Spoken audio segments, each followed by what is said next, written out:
হিন্দু জাগরণ মঞ্চ থেকে রামনবমীর মিছিল বেরোচ্ছে, সেখানে অস্ত্র।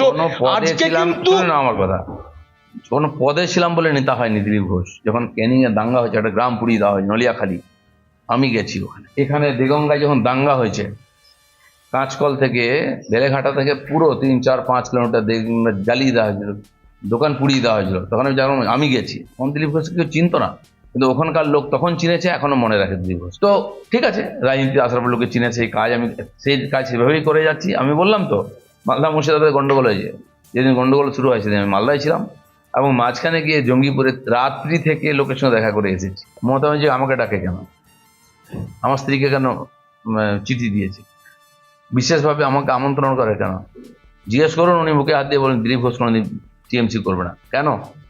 এই জন্য দিলীপ ঘোষের আলাদা সম্মান আছে, তার পার্টির লোকেরা সে সম্মান পায় না। মন্ত্রী আমার সঙ্গে ছবি তুলতেছে কেন? আমি কাউকে ডাকি না, আমার দরকারও নেই। আমি তো সাধারণ লোকের সঙ্গে ছিলাম, সাধারণ লোকের সঙ্গে থাকবো, আমার জীবনযাত্রাও সাধারণই আছে। আমার কোনো দায় নেই কাউকে কনভিন্স করার। কনভিন্স আমার জীবনটাই করেছে ভাই। দেখো, অক্ষয় তৃতীয়ার আগের দিন পর্যন্ত বিজেপির কর্মীদের একটা বড় অংশ আবার দিলীপ দাকে সভাপতি চাই বলছিলেন। সেই স্বর এবার কমে যাবে বলেই আমার মনে হয়। কাঁচকলা দিলীপ ঘোষের। আমাকে পার্টির মিটিং এ ডাকা হয় না, করা হয় না, তবু আমি বিজেপিতে আছি। আমাকে জোর করে অন্য জায়গায় লড়তে পাঠানো হয়েছে, আমি চলে আসতে পারতাম।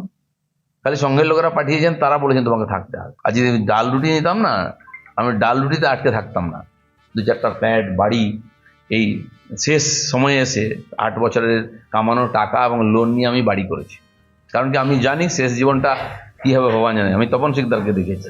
বিজেপির এখন 3টে মুখ, তুমি, সুকান্তবাবু, শুভেন্দুবাবু।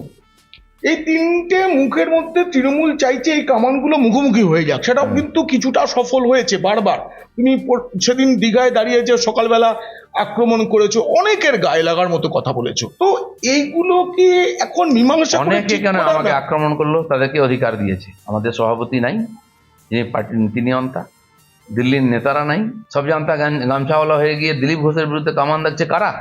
যারা পেছনে কাদা লেগে আছে। দিলীপ ঘোষ কিন্তু বাড়ি ঢুকে যাওয়ার লোক নয়, অত বড় টিএমসির নেতা মন্ত্রীকে ধমকি দিয়েছে, তার ভিতরে পাড়ায় ঢুকে গেছে, জমিদারি ভেঙে দিয়েছে। তুমি কে হরিদাস পাল, বিজেপির পয়সায় খাচ্ছ, নেতা এমএলএ এমপি হয়েছ, দিলীপ ঘোষকে চ্যালেঞ্জ করছো। পার্টিটা আমি দাঁড় করিয়েছি, তাই অনেকে এমপি হয়েছে।